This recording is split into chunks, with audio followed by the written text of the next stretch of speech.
This is a kind of a strange war to observe from the outside. Not only is it a war where we're getting to follow it on social media, but it's more a strange war because not only are the weapons of war bombs and propaganda, but money itself and commodities are now essentially become weapons of war, become part of the, how do we put it?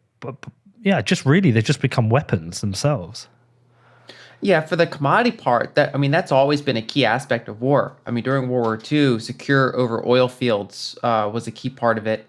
That's why there were a significant amount of battles, even in the European theater outside of Europe. A lot of it was to secure certain energy supplies, and so that's not new. It is new, relatively new, to have this level of financial warfare, right? So, for example, freezing reserves, and this kind of begs the question of how much Putin anticipated, because they did, make themselves sanction resistant by focusing on gold and de-dollarizing as much as possible. But they did have a very big focus on euro-denominated assets. And maybe he didn't expect that they would freeze the euro-denominated assets. It's hard to say for sure. But essentially, several $100 billion of Russian reserves have been frozen by the West, by these sanctions.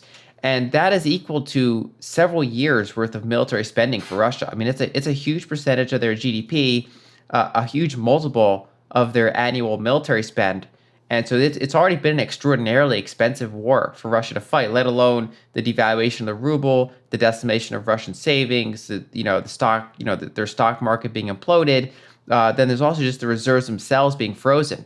And that kind of shows this level of financial warfare that's happening. And their counterpoint is, hey, we control like a significant minority of commodities, both for energy and also even for green tech. Nickel, for example, is absolutely key for battery technologies as we currently know it. And so it's kind of this war between what's going to happen first. Is Russia's financial crisis going to kick in faster than Europe and the rest of the world's commodity crisis? And we're kind of in this race between, who can harm each other the fastest, while they're not having a kinetic war between each other. The kinetic war is focused in Ukraine, but these greater powers are focusing on this financial and commodity war in the background of the actual physical warfare.